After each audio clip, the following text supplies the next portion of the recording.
4 Aralık 1995 sabahı Teksaslı bir çiftçi arazisiyle komşusunun arazisini ayıran dikenli tellerin yanında genç bir kadın cesedi buldu. Olay yerine gelen polis ekipleri genç kızın 2 defa başından vurularak öldürüldüğünü tespit etti. Yalnızca birkaç saat içinde kurbanın 16 yaşındaki lise öğrencisi Adrian Jones olduğu tespit edilecek, fakat soruşturma büyük bir çıkmaza girecektir. Her zamanki gibi gerçek fotoğraflar, ifadeler ve psikolojik analizlerimle davanın tüm detaylarını anlatacağım. İyi seyirler.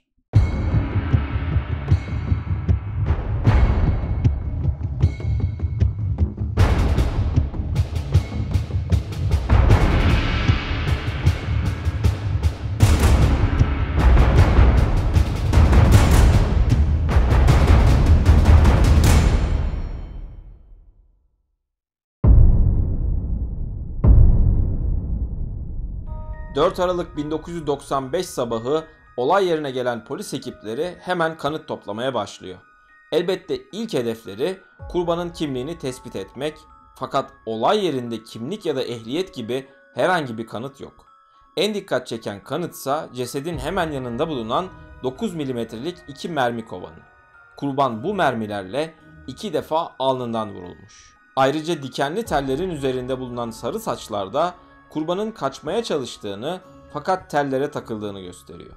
Genç kızın üzerinde bir tişört, altında bir şort ve ayaklarında çorapları var, fakat ayakkabıları kayıp. Olay yerinde yapılan bu ilk incelemeden sonra beden otopsi için adli tıp uzmanlarına teslim ediliyor.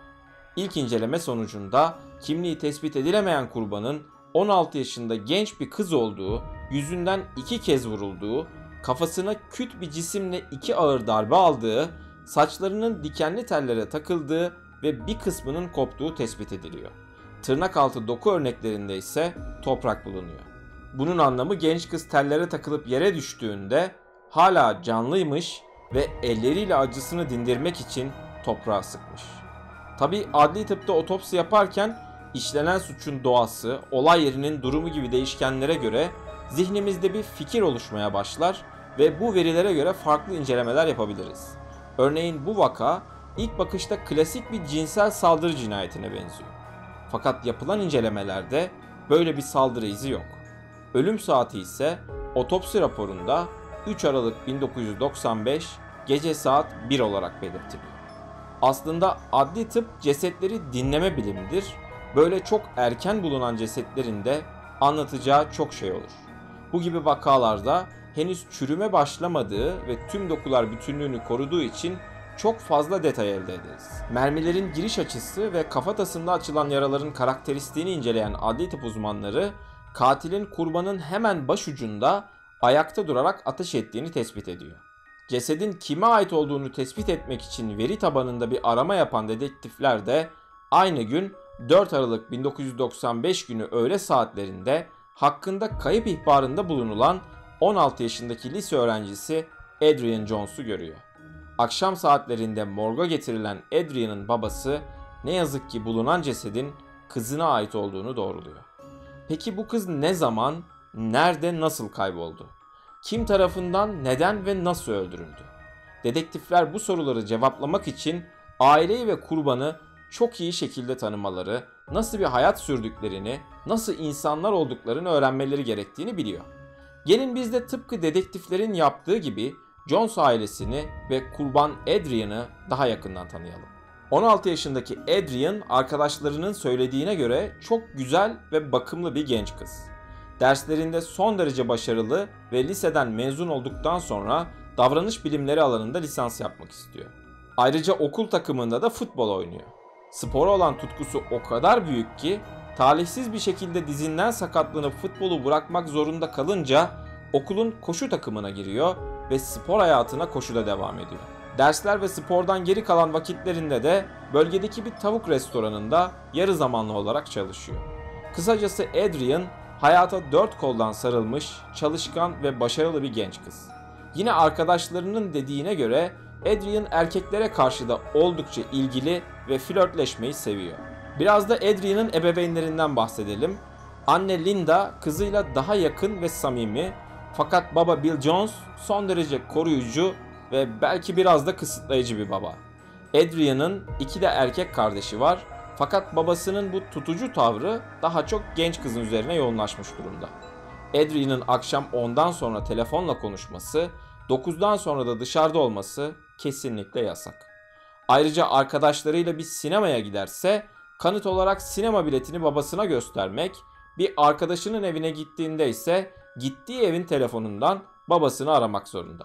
Tabii ergenliği iliklerine kadar yaşayan, erkeklerin ilgisini çekmek isteyen bir genç kızla kızını korumaya çalışan tutucu bir baba sık sık problem yaşıyor.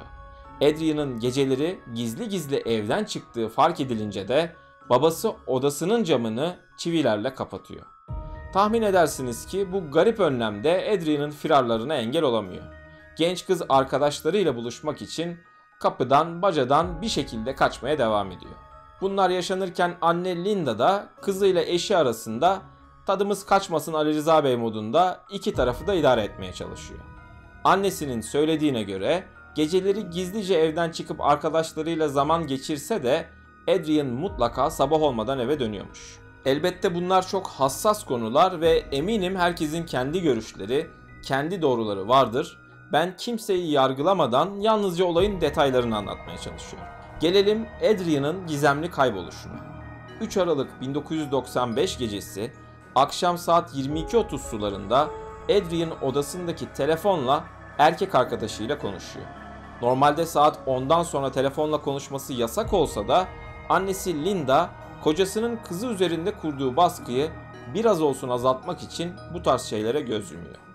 Linda, Adrian'ın erkek arkadaşıyla konuştuktan sonra telefonda başka biriyle daha konuştuğunu duymuş. Konuşmaya kulak misafiri olan Linda, görüşme bittikten sonra kızına kiminle konuştuğunu soruyor. Adrian da David diye bir arkadaşıyla konuştuğunu, çocuğun canının sıkkın olduğunu söylüyor. Anne kızın arasındaki bu konuşmadan sonra Linda kızına iyi geceler dileyerek odadan çıkıyor.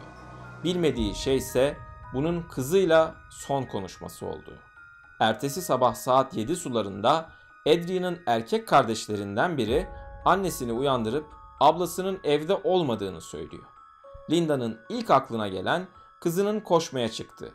Antrenman yapmak için sabaha karşı Adrian'ın evden çıktığı oluyormuş. Adrian'ın odasına gidip etrafa bakan Linda kızının koşu ayakkabılarını görüyor. Yani kızın koşmak için evden ayrılmadığı açıkça ortada. Tabii 1995 yılı ve cep telefonu henüz yaygınlaşmamış durumda. Linda endişe içinde okulu arıyor. Zavallı kadının kızının okula gittiğine inanmaktan başka çaresi yok. Ne yazık ki Adrian o esnada okulda değil. Cansız bedeni bir çiftçi tarafından evinden 15 kilometre uzakta bulunmuş ve polis ekipleri üzerindeki ilk incelemeleri gerçekleştiriyor. Tabii henüz bu korkunç gerçeğin farkında olmayan Linda öğle saatlerinde önce eşine sonra da polise durumu bildiriyor. Artık Adrian Jones resmi olarak kayıp. Birkaç saat sonra ise veri tabanında yapılan bir aramayla arsada bulunan cansız bedenin Adrian'a ait olduğu tespit ediliyor. Otopsi raporuna göre Adrian gece 1 sularında yani erkek arkadaşıyla yaptığı telefon görüşmesinden yalnızca 2,5 saat sonra öldürüldü.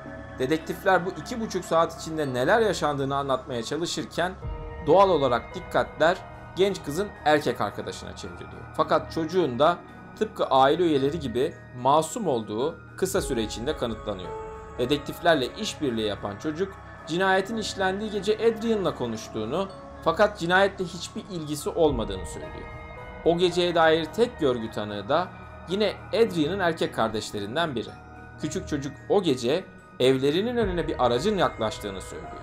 Fakat Adrian araca bindi mi ya da araçtan biri indi mi görmemiş. Evde yapılan incelemeler sonucunda eve zorla girildiğine dair bir ipucu bulunamayınca dedektifler Adrian'ın kendi isteğiyle evden çıktığını, zorla kaçırılmadığını kanıtlamış oluyor. Bunun anlamı Adrian'ın tanıdığı ve muhtemelen güvendiği biriyle görüşmek için evden ayrıldığı. Peki 16 yaşında bir ergeni en iyi kim tanır? Elbette arkadaşları. Dolayısıyla dedektifler genç kızın arkadaşlarını sorgulamaya başlıyor. Ne yazık ki Adrian'ın gittiği lisede 2500'den fazla öğrenci var ve bu öğrencilerin çoğu o ya da bu şekilde Adrian'la bağlantılı. Uzun ve karmaşık sorgulama sürecinde dedektifler haftalar boyunca öğrencileri izliyor. garip davranışlar sergileyen, çete üyesi olan ya da yasaklı maddeyle ilişkisi olan birileri Adrian'ı öldürmüş olabilir. Gözlem ve analiz süreci devam ederken bir yandan da öğrenciler sorgulanıyor. Hatta bazı öğrenciler yalan testine bile sokuluyor. Yalan testinin detaylarından birazdan daha detaylı bahsedeceğim. Adrian'ın öldürülmeden kısa bir süre önce David adında biriyle görüştüğünü bilen dedektiflerin radarına bir öğrenci takılıyor. Bu öğrenci Adrian'ın koşu takımından arkadaşı olan son sınıf öğrencisi David Graham. David de tıpkı Adrian gibi yüksek başarı gösteren, sporla yakından ilgilenen bir öğrenci. Çocukluğundan beri savaş pilotu olmak isteyen David, son derece disiplinli, saygılı ve geleceği parlak bir öğrenci. Dedektifler Adrian'la uzun süredir görüşmediğini, kendisini tanıdığını, yaşananlara çok üzüldüğünü ve yardımcı olmak için her şeyi yapacağını söyleyen David'in masum olduğunu düşünerek yalan testine girmesine gerek görmüyor. Şimdi bu yalan testi nedir, ne değildir onu biraz açıklamak istiyorum. Yalan söylemek zihinsel bir eylemdir ve vücudumuzda bir takım fizyolojik değişimlere neden olabilir. Günümüzde aktif olarak kullanılan yalan testinde de nabız, tansiyon gibi fizyolojik parametrelerin anlık değişimleri izlenerek kişinin doğru mu yalan mı söylediği anlaşılmaya çalışılmaktadır. Fakat bu %100 güvenilir bir yöntem değildir. Binlerce vakada suçlunun yalan testini geçtiği görüldüğü gibi binlerce vakada da masum kişilerin panik ve stres yüzünden testi geçemediği de olmuştur. Bu testi geçmek için uygulanabilecek çeşitli tıbbi yöntemler var. Elbette bunları anlatmayacağım. Fakat anlatmaya çalıştığım şey bu testin istemli ya da istemsiz olarak her iki yönde de manipüle edilebileceği. Bu yüzden de birçok ülkede yalan testi tek başına şüphelinin masum ya da suçlu olduğunu kanıtlamaya yetmiyor. Yalan testini açıkladığıma göre konumuza geri dönelim. Lisedeki öğrencileri daha yakından inceleyen dedektiflerin dikkatini Tara adında bir öğrenci çekiyor. Tara kısa süre önce kendisini aldattığı için erkek arkadaşını bir tabancayla vurmuş. Fakat mahkeme öldürme niyetiyle değil, yalnızca yaralamak için ateş ettiğinden dolayı genç kıza ciddi bir hapis cezası vermemiş. Tara'nın şiddet geçmişi bununla da sınırlı değil. Erkek arkadaşının kendisini tekrar aldattığından şüpheleniyor ve bu defa sevgilisine değil, aldatıldığı diğer kıza saldırıp yüzünden ve kafasından yaralıyor. Bu ikinci olaydan sonra mahkemede saldırıya uğrayan kızı tanıdığı için Adrian da tanık olarak yer alıyor. Tüm bu bilgilerin ışığında dedektifler Tara'nın Adrian Jones cinayetinin baş şüphelisi olduğunu düşünüyor. Şiddet eğilimi ve ciddi sabıkaları olan biri kendisi aleyhinde tanıklık ettiği için Adrian'ı öldürmüş olabilir. Fakat yapılan kısa bir incelemenin ardından Tara'nın cinayet saatinde başka bir yerde olduğu ve cinayetle hiçbir ilgisi olmadığı tespit ediliyor. Artık cinayetin üzerinden günler geçmiştir fakat hala dedektiflerin elinde tek bir şüpheli bile yoktur. Elbette bu belirsizlik bölgede yaşayan herkesin endişe duymasına ve söylentilerin çıkmasına sebep olur. Herkes lise öğrencilerini hedef alan bir seri katilin ortalıkta dolaştığını, sıradaki kurbanını avlamak için geceleri evleri izlediğini düşünmektedir. Adrian Jones'un ailesi kızlarının katilinin yakalanması için dua ederken diğer aileler de kendi çocuklarını korumaya çalışmaktadır. Cinayetten tam 11 gün sonra dedektifler Brian adında bir öğrenciyi gözaltına alır. Brian, Adrian Jones'un sınıf arkadaşıdır ve dedektifler tarafından tam 3 hafta boyunca sorgulanır. Peki dedektifler bu çocuktan neden şüpheleniyor? Biraz da ondan bahsedelim. Brian'ın Adrian'a karşı bir ilgi duyduğu okuldaki öğrenciler tarafından biliniyor. Fakat bu ilgi sınırları aşan bir yapıda. Brian sürekli Adrian'ın çalıştığı restorana gidip onunla konuşmaya çalışıyormuş. Adrian, Brian'a bu tavırlarından rahatsız olduğunu belli etse de Brian bir türlü genç kızı rahat bırakmamış. Alkol problemi yaşayan 17 yaşındaki Brian, cinayetten 6 ay önce terapi görmeye başlıyor. Ve bu 6 ay boyunca hiç alkol almıyor. Ta ki 4 Aralık 1995 yani Adrian Jones'un öldürüldüğü geceye kadar. Gözaltına alındığında Adrian'ı tanımadığını söyleyen Brian kısa süre sonra ifadesini değiştirip genç kızı tanıdığını fakat olayın yaşandığı geceye dair hiçbir şey hatırlamadığını, çok sarhoş olduğunu söylüyor. Dedektifler olayın yaşandığı gece Adrian'ın telefonda David'le değil Brian'la konuştuğuna, annesine de yalan söylediğini inanıyor. Nihayet dedektifler 3 hafta sonra Brian'ı yalan testine sokuyor ve çocuk yalan testini geçiyor. Brian'ın ailesi çocuklarının hiçbir delil olmadan 3 hafta boyunca sorgulanmasından sonra bir dava açıyor. Mahkeme Brian'ı ve ailesini haklı bulup yetersiz delillere rağmen gözaltında tutulmasını yanlış bir uygulama olarak değerlendiriyor. Artık Adrian Jones cinayetinin üzerinden bir aydan uzun bir zaman geçmiştir ve dedektiflerin elinde hala ne bir delil, ne bir görgü tanığı ne de bir şüpheli vardır.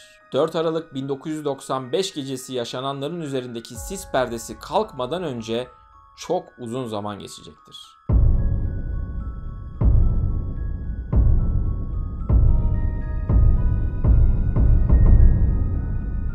...1996 yılının Ağustos ayında Adrian Jones cinayetinden tam 9 ay sonra olayın yaşandığı Teksas'tan binlerce kilometre uzaktaki Maryland eyaletinde polis merkezine bir ihbar gelir. Harp okulu öğrencisi olan 2 genç kız bir cinayet ihbarında bulunur. Kısa süre içinde sorgulanan kızlar harp okulundaki yatakhanelerinde sohbet ederken Diane Zamora adındaki arkadaşlarının bir cinayetten bahsettiğini polislere anlatır. Gece yarısı yatakhanede kız kıza sohbet ederlerken içlerinden biri erkek arkadaşınız sizin için ne yapar diye sormuş. Diane Zamora da erkek arkadaşım benim için her şeyi yapar. Hatta benim için bir kızı öldürdü demiş. Diane'in bu söyledikleri karşısında kanı donan arkadaşları da ilk fırsatta durumu polis ekiplerine bildiriyor. Peki Diane için cinayet işleyen erkek arkadaşı kim dersiniz? David Graham. Hatırlarsanız David'in Adrian Jones'la aynı lisede okuduğundan, dedektifler tarafından sorgulandığından, savaş pilotu olmak istediğinden, hatta dedektiflerin David'in yalan testine girmesine gerek görmediğinden bahsetmişti. David ve Diane 1991 yılında bir askeri okul kampında tanışıyor. Fakat aralarındaki duygusal yakınlık 4 yıl sonra 1995 yılında başlıyor. Diane de tıpkı David gibi başarılı, idealist ve hırslı bir genç kız.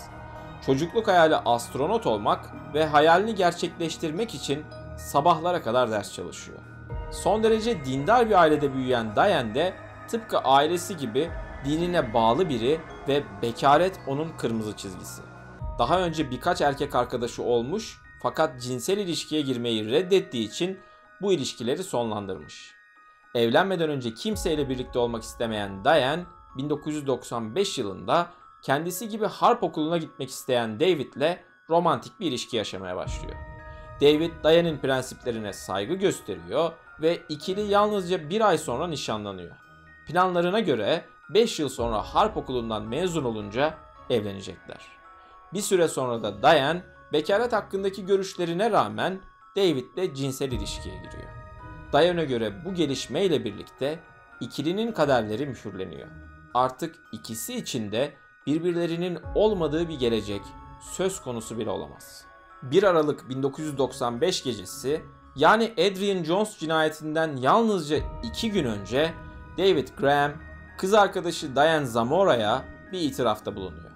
David aynı liseye gittiği ve koşu takımında yer aldığı Adrian'la 4 Kasım 1995 günü arabasında cinsel ilişkiye girmiş. Olayın detayları şu şekilde: David o gün antrenmandan sonra Adrian'ı evine bırakacakmış. Fakat ikili bölgedeki bir ilkokulun arkasında arabayı park edip sohbet etmeye başlamış ve sonrasında yakınlaşmışlar. Her şeyin çok hızlı geliştiğini, aslında böyle bir amacı olmadığını, çok pişman olduğunu, bunun ilk ve son kez yaşandığını söyleyen David, Diane'e kendisini affetmesi için yalvarıyor. Diane ise duydukları karşısında büyük bir sinir krizi geçiriyor. Kendine zarar vermeye çalışıyor ve David'e Adrian'ı öldürmesini söylüyor. Ya sen Adrian'ı öldürürsün ya da ben kendimi öldürürüm şeklinde tehditler savuran Diane bir yandan da kendini duvardan duvara vuruyor. Uğruna prensiplerini çiğnediği, gelecek planları yaptığı, sevdiği insan tarafından ihanete uğrayan Diane'in faturayı David'e değil de Adrian'a kesmesi gerçekten garip. Tahmin edebileceğiniz gibi David, Diane'e Adrian'ı öldüreceğini, hatasını telafi edeceğini söylüyor. Sonra da iki aşık Adrian Jones'u nasıl öldüreceklerini planlamaya başlıyor. Planın iki kritik aşaması var. İlk aşama Adrian'ın kimseye gözükmeden David'le buluşmasını sağlamak. İkinci aşama ise cinayeti işledikten sonra cesedi ortadan kaldırmak. David ve Diane'in şeytani planına göre David Adrian'ı geç saatte arayacak ve gece kendisiyle buluşması için evden gizlice çıkmasını isteyecek. Adrian arabaya bindikten sonra 15 kilometre uzaktaki göle doğru yola çıkacaklar. Göle geldiklerinde David Adrian'ı boynunu kırarak öldürecek ve yanında getirdiği ağırlıkları uzuvlarına bağladıktan sonra genç kızın cesedini göle atacak. Peki tüm bunlar yaşanırken Diane nerede dersiniz? Arabanın bagajında. Tıpkı bu şekilde 8 aylık hamileyken öldürülüp göle atılan Laci Peterson cinayetini tüm detaylarıyla anlatmıştım. O videomu da ekranınızın sağ üst kısmından izleyebilirsiniz. Toksik aşklarını cinayetle taçlandırmayı kafaya koyan David ve Diane bu planı gerçekleştirmek için 3 Aralık 1995 gecesi harekete geçti. 3 Aralık'ı 4 Aralık'a bağlayan gece göle yaklaştıklarında David planladıkları gibi Adrian'a boynunu kırmak için saldırdı. Fakat bilmediği şey insan boynunun filmlerdeki gibi şıp diye kırılmadığıydı. Adrian canını kurtarmak için David'in kollarından kurtulmaya çalışırken Diane arka koltuk ve bagaj arasındaki bölmeden geçerek genç kıza yanlarında getirdikleri metal ağırlıklarla saldırdı. Otopsi raporunda belirtilen sert bir cisimle baş bölgesinde açılan 2 yara işte böyle oluştu. Fakat bu da Adrian'ı öldürmeye yetmedi ve zavallı kız kendini aracın camından dışarı attı. Genç kız başına korkunç 2 darbe almasına rağmen var gücüyle koşuyor, hayata tutunmaya çalışıyordu. Ne yazık ki o anda önüne 2 arsayı birbirinden ayıran dikenli teller çıktı. Tellerin üzerinden atlamaya çalışsa da başaramadı. Yere düştükten kısa bir süre sonra da David ve Diane Adrian'ı yakaladı. O esnada Adrian akıl almaz acılar içinde yerde kan kaybediyordu. David yanında getirdiği 9 milimetrelik silahıyla Adrian'ı serin kanlı bir şekilde alnından 2 defa vurdu. Tabii işler planladıkları gibi gitmediği için panik yapan aşıklar cesedi göle atma fikrinden vazgeçti ve hızla olay yerinden uzaklaştı. Arabaya bindiklerinde birbirlerine ne kadar aşık olduklarını söyleyen toksik aşıklar hiçbir şey olmamış gibi arkalarına bakmadan hayatlarına devam etti. Gün ağarırken 16 yaşındaki zavallı Adrian Jones daha önce hiç görmediği bir arazide cansız halde yatıyor, sarı saçları da dikenli tellerin üzerinde sallanıyordu. Bana sorarsanız bu vakada kızının öldürüldüğü gece telefonda David adında biriyle konuştuğunu defalarca kez dedektiflere söyleyen Linda Jones yeterince dikkate alınmamış. Cinayetten sonra Diane, David'e kendisini bir kez daha aldatacak olursa o kızın sonunun da Adrian gibi olacağını, kendisinden başka hiç kimseyle birlikte olmayı aklından bile geçiremeyeceğini söyledi. Dedektifler cinayeti aydınlatmaya çalışırken David ve Diane liseden mezun olup hayallerini gerçekleştirmek için 2 ayrı harp okuluna gidiyor. Üzerlerinde en ufak bir şüphe bile yokken Diane Zamora yatakhanedeki diğer kızlara sevgilisinin kendisi için her şeyi yapacağını, hatta onun için bir cinayet bile işlediğini kendi ağzıyla söylüyor. Yargılama sürecinden ve katillerin aldığı cezadan, hatta vakadaki en korkunç detaydan da bahsedeceğim. Fakat önce yaşananların psikiyatrik değerlendirmesini yapıp arka planını anlatmak istiyorum. Elbette olayın medyaya yansıyan detaylarından kimseye teşhis koymak mümkün değil. Bunun için kişiyi bizzat çok ciddi bir şekilde muayene etmek gerekir. Bana sorarsanız her iki katil de antisosyal kişilik bozukluğunun karakteristik özelliklerine sahip. Sosyopatlarda ve psikopatlarda çoğu insanı etkisi altına alan bir karizma vardır. Çok rahat şekilde yalan söyler, asla empati kuramaz ve üzerlerinde baskı hissetmezler. İkisinin de arkadaşları ve etraflarındaki insanlar tarafından büyük ilgi görmesi, David'in sorgulanmasına rağmen rahat rahat yalan söyleyerek dedektifleri ikna etmesi, Diane'in aldatmanın faturasını Adrian'a kesmesi, birlikte cinayet işledikten sonra hiçbir şey olmamış gibi hayatlarına devam etmeleri bence ikisinin de sosyopat olduğunu gösteriyor. Elbette sosyopati tanımı yıllar içerisinde oldukça değişti. Fakat o teknik detaylara girmeyip yargı sürecine dönmek istiyorum. Adrian Jones cinayetinin şüphelileri olarak gözaltına alınan David Graham ve Diane Zamora birbirlerine sürekli aşk mektupları yazıp tüm suçlamaları reddediyor. Dedektiflerin elinde Katilleri Adrian Jones cinayetine bağlayan tek bir fiziksel kanıt bile yok. Diane Zamora hakkında ihbarda bulunan kızların söylediklerinin jüriyi ikna etmeye yetmeyeceğini bilen dedektiflerin amacı katillerden bir itiraf almak ve 4 Eylül günü David Graham'in sorgusu başlıyor. Fakat bu sorgu hukuki olarak son derece zayıf. Çünkü David'in yanında sorgu boyunca avukatı yok. Bu da yetmezmiş gibi dedektifler eğer bir avukat tutup sorguya katılmasını isterse jürinin ona idam cezası vereceğini söyleyerek David'in gözünü korkutuyor. Uyumasına izin verilmeyen, gerçek olmayan senaryolarla gözü korkutulan David Graham, günlerce süren sorgusunun ardından yazdığı 4 sayfalık itiraf mektubuyla cinayeti itiraf ediyor. Duruşmadan hemen önce dedektiflerin aylar süren çalışmaları nihayet zayıf da olsa fiziksel bir kanıt elde etmelerini sağlıyor. Diane Zamora ajandasına 4 Aralık 1995 günü bir not düşmüş. Adrian 1.38. Ne düşünerek öldürdüğü kişinin adını ve cinayet saatini ajandasına not almış gerçekten bilmiyorum ama bu not vakanın seyrini değiştiriyor. Henüz duruşmalar bile başlamamışken 1997 yılında Adrian Jones cinayetini konu alan Ölümcül Aşk Üçgeni adında bir film vizyona giriyor. Hali hazırda tüm kamuoyunun dikkatini çeken vakanın popülerliği daha da artıyor. Basın mensuplarının yoğun ilgisinden dolayı mahkeme David ve Diane'in ayrı ayrı yargılanmasının daha sağlıklı olacağına karar veriyor. Duruşma gününe kadar birbirlerine ne kadar aşık olduklarını onlarca mektupla anlatan toksik çift, duruşmanın başlamasıyla birlikte hemen suçu birbirlerine atmaya başlıyor. Cinayetten 3 yıl sonra 1998 yılında duruşma başladıktan sonra David ve Diane'in yaptıklarını takip etmek çok zor bir hal alıyor çünkü sürekli olarak ifadelerini değiştiriyorlar. Sanıkların ve tanıkların dinlendiği duruşmada bana sorarsanız vakadaki en kritik gelişme yaşanıyor. Adrian Jones'un yakın bir arkadaşı kürsüye çıkıp 4 Kasım 1995 gecesi yani David ve Adrian'ın arabada birlikte olduğu gece Adrian'ı eve David'in değil kendisinin bıraktığını söylüyor.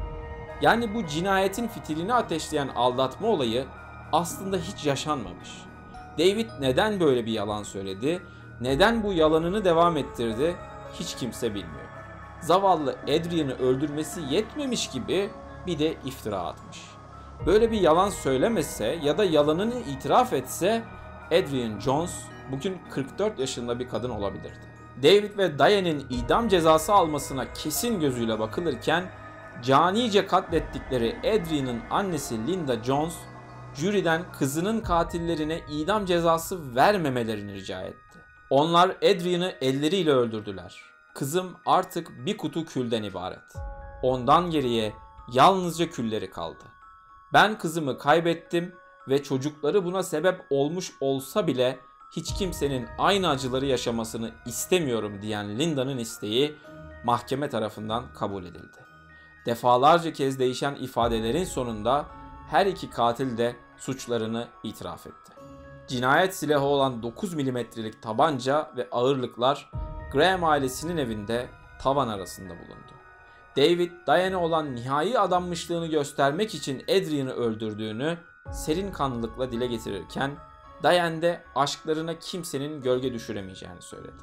17 Şubat 1998 günü Diane Zamora, 24 Temmuz 1998 günü de David Graham ömür boyu hapse mahkum edildi. Ayrı hapishanelerde geçirdikleri yıllar içinde her iki katil de başka mahkumlarla evlendi ve boşandı. En büyük hayali savaş pilotu olmak olan David, hapishanedeyken kriminoloji okudu. Babası da yıllar boyunca hapisteki oğluna uçak fotoğrafları ve havacılık dergileri götürdü. Muhtemelen David için uçmak hayatı boyunca bir hayal olarak kalacak. Diane Zamora da hapiste geçirdiği yıllar boyunca tıpkı kendisi gibi katil olan bir kadınla çok yakın arkadaş oldu. Önümüzdeki haftalarda bu katili ve işlediği korkunç suçu da ele alacağım.